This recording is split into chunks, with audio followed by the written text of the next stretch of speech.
ginagawa.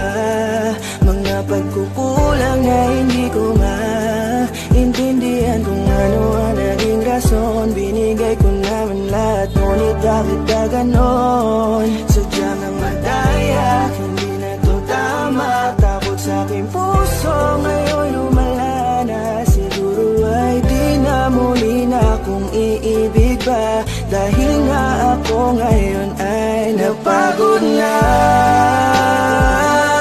Ang puso ko na magmahal, masasaktan lang naman ako. Bakit ba kailangan pa sa maling tao mapunta? Ngayon takot na akong umibig pa. Takot na akong masaktan, paulit-ulit na lang ang nangyayari sa akin. Ba't ganito palagi ang tadhana? Bakit sa maling tao pa lagi napupunta? Sana di ko na lang pala nakilala siya. Sana hindi ako ngayon nasasaktan. Ayoko nang umibig, masasaktan aking damdamin. Ayoko nang masaktan muli, maghihintay na lang sa tamang panahon. Baka sakali sa'kin na ituon ang pagkakataon, dahil hanggang ngayon nag-aalangan pa rin ang aking puso. Napagod na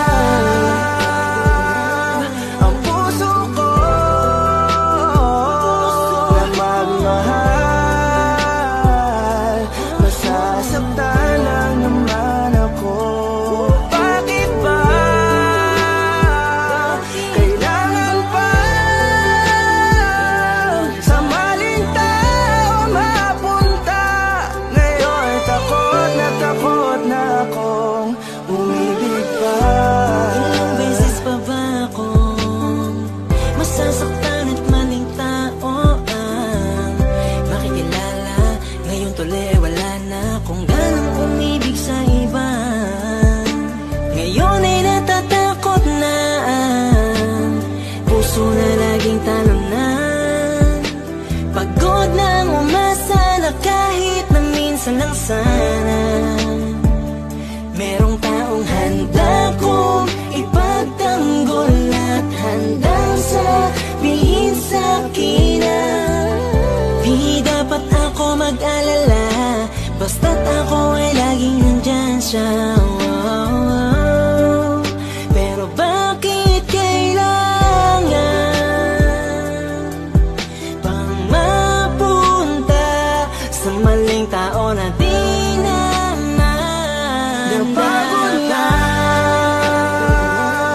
ang puso ko na magmahal,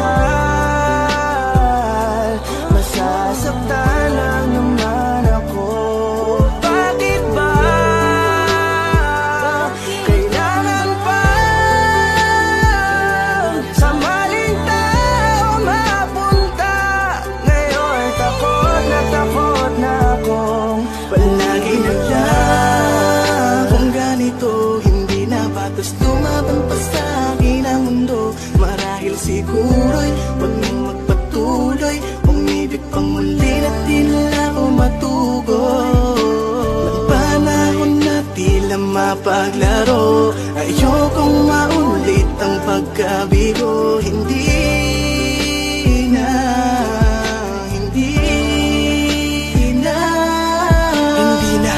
ko na muling aasahan na kasabihan. Marami pa doon na iba, kaya pilit ilalapit ang sarili ko sa kawalan at sinasanay ko na lamang ang mapag-isa. Di naman siguro yun masama kung ako'y kailan mapipiliin pa. Di ko naman kailangan ng awa para lang magkaroon na agad na makakasama pa. Ang buhay ko tuloy ay nawalan ng halaga.